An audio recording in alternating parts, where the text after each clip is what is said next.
بسم اللہ الرحمن الرحیم۔ بسم اللہ الرحمن الرحیم۔ السلام علیکم ورحمۃ اللہ وبرکاتہ۔ عزیز طلبہ، امید ہے آپ تمام احباب خیر و عافیت سے ہوں گے۔ آج مسند امام اعظم کا سبق نمبر 142 ہے اور اس سبق کے اندر ہم حد سرقہ کا نصاب کیا ہے اس کی تفصیل پڑھیں گے۔ ما يقطع فيه اليد وبه قال حدثنا ابو حنیفة عن القاسم عن ابيه عن عبد الله رضی اللہ تعالی عنہ قال كان يقطع اليد على عهد رسول الله صلی اللہ علیہ وسلم في 10 دراهم وفي روایة انما كان القطع في 10 دراهم۔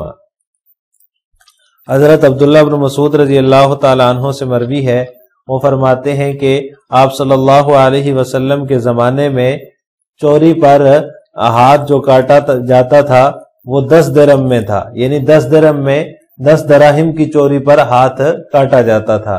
وفی روایت، اور ایک روایت میں ہے کہ انما کان القطع فی 10 دراہم، 10 دراہم کی چوری میں قطع ید ہے، یعنی چور کی سزا قطع ید 10 دراہم کی چوری میں ہے۔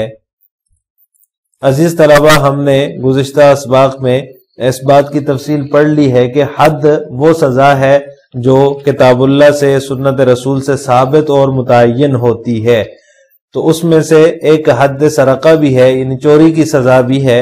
تو چور کو کتنی چوری کرنے پر سزا ملے گی، اس حوالے سے فقہا کا اختلاف ہے۔ احناف فرماتے ہیں کہ اگر کسی نے 10 درہم یا اس سے زیادہ مالیت کی چوری کی ہے تو اس کا ہاتھ کاٹا جائے گا، اور امام شافعی رحمہ اللہ تعالی فرماتے ہیں دینار کے چوتھے حصے کی مالیت کے بقدر چوری کی تو چور کا ہاتھ کاٹا جائے گا۔ اور حنابلہ اور مالکیہ کا مذہب یہ ہے کہ حد سرقہ کا جو نصاب ہے وہ ثلث دینار ہے، یعنی دینار کا ثلث مالیت کے بقدر کسی نے چوری کی ہے تو اس کا ہاتھ کاٹا جائے گا، اس سے کم میں نہیں کاٹا جائے گا۔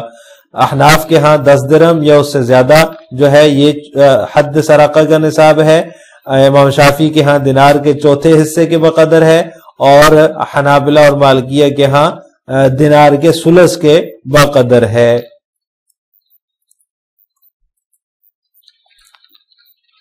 احناف کی دلیل کے چوری جو ہے وہ اگر 10 درہم یا اس سے زیادہ مالیت کی ہو تو اس میں ہاتھ کاٹا جائے گا۔ اس پر جو دلیل ہے وہ حضرت ابن عباس رضی اللہ تعالی عنہما کی روایت ہے کہ آپ صلی اللہ علیہ وسلم نے ایک ڈھال چوری کرنے پر ہاتھ کاٹنے کا حکم فرمایا تھا، اور اس ڈھال کی قیمت جو تھی وہ 10 درہم تھی، تو لہٰذا معلوم ہوا کہ اگر 10 درہم کی چیز کی بقدر کوئی چوری کرتا ہے تو اتنی مالیت کی چیز پر جو ہے وہ چور کا ہاتھ کاٹا جائے گا، اس سے کم پر ہاتھ نہیں کاٹا جائے گا، جیسا کہ اس حدیث میں ہے کہ آپ صلی اللہ علیہ وسلم نے بھی 10 درہم کی بقدر مالیت کی بقدر جو ہے وہ چوری کرنے پر ہاتھ کاٹنے کا حکم فرمایا تھا۔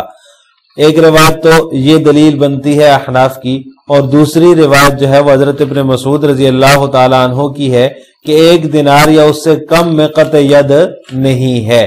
تو اب جو ہے وہ اس میں بھی پتہ چلتا ہے کہ 1 دینار جو ہے اس کی مالیت کے بقدر اگر کوئی چوری کرتا ہے تو اس کا ہاتھ کاٹا جائے گا، وگرنہ نہیں کاٹا جائے گا۔ تو یہ دونوں روایات احناف کی دلیل ہیں۔ حدیث باب جو ہے جو ابھی ہم نے پڑھی ہے اس میں بھی یہی ہے، حضرت عبداللہ بن مسعود رضی اللہ تعالی عنہ کی ہے کہ آپ صلی اللہ علیہ وسلم کے زمانے میں 10 درہم کی چوری کے بدلے میں ہاتھ کاٹا جاتا تھا، اس سے کم میں نہیں کاٹا جاتا تھا، تو یہ بھی احناف کی دلیل بنتی ہے۔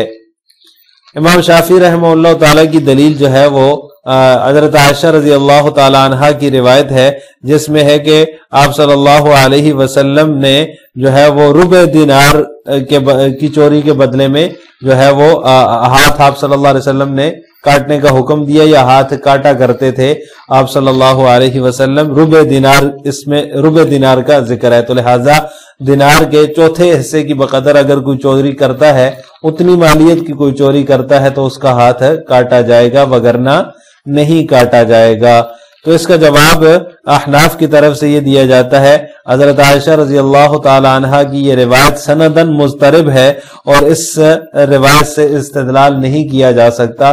اس کے مقابلے میں جو احناف کی جو ہے دلیل بنتی ہے، حضرت ابن عباس کی روایت ہے یا پھر حضرت عبداللہ بن مسعود رضی اللہ تعالی عنہ کی روایت ہے، وہ دونوں روایات جو ہیں وہ اس کے مقابلے میں صحیح ہیں، تو لہٰذا ان سے استدلال کیا جائے گا۔ حضرت عائشہ رضی اللہ تعالی عنہا کی جو روایت ہے اس سے استدلال نہیں کیا جائے گا کیونکہ وہ سندن مضطرب ہے۔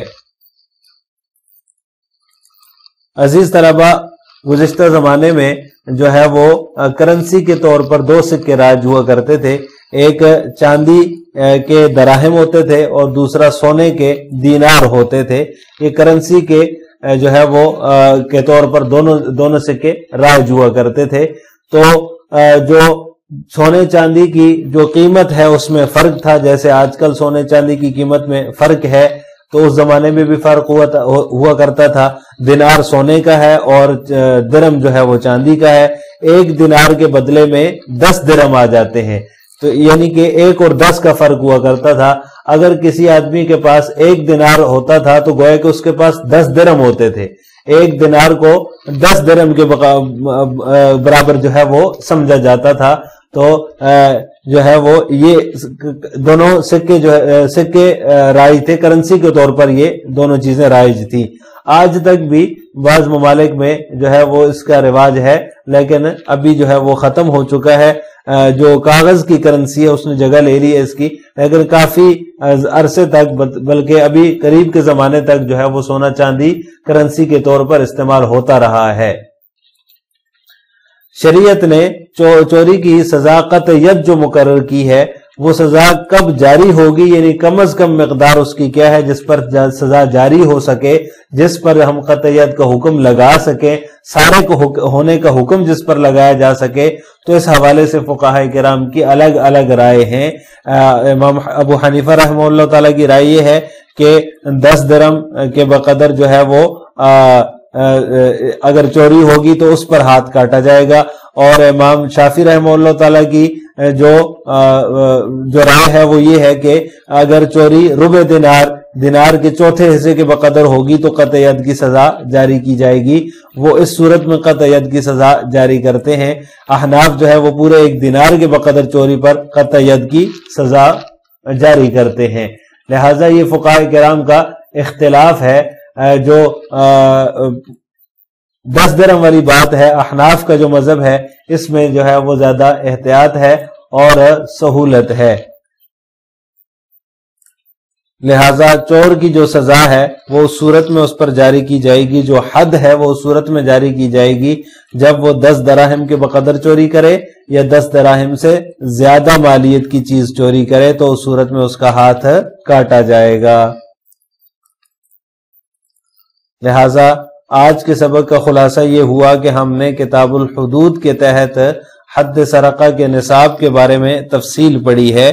امام ابو حنیفہ رحمہ اللہ تعالیٰ کے نزدیک سرقہ کا جو نصاب ہے حد سرقہ کا، وہ 10 درم یا 10 درم سے زیادہ مالیت کی چوری ہے، یعنی کہ حد سرقہ تب جاری ہوگی جب 10 درم یا اس سے زیادہ کی کوئی چوری کرے۔ اور امام شافعی رحمہ اللہ تعالیٰ کے ہاں اگر کسی نے چوری کی ہے دینار کے چوتھے حصے کی مالیت کے بقدر تو اس کا ہاتھ کاٹا جائے گا، اور حنابلہ اور مالکیہ کے ہاں حد سرقہ کا جو نصاب ہے وہ ثلث دینار ہے، یعنی دینار کے اگر 3 حصے کیے جائیں تو 1 حصے کے بقدر اس نے اگر چوری کی ہے، اتنی مالیت اس چیز کی بنتی ہے جو چور نے چورائی ہے، تو اس کے اوپر یہ سزا جاری ہوگی اور حد سرقہ کا نصاب تب مکمل ہوگا اور اس کو یہ سزا دی جائے گی۔ آخر میں آپ سے 2 سوال ہیں۔ نمبر 1، احناف کے ہاں حد سرقہ کا نصاب کیا ہے؟ نمبر 2، امام شافعی رحمہ اللہ تعالیٰ کے ہاں حد سرقہ کا نصاب کیا ہے اور ان کی دلیل کیا ہے؟ ان دونوں سوالوں کا جواب آپ نے کمنٹ باکس میں دینا ہے۔ السلام علیکم ورحمۃ اللہ وبرکاتہ۔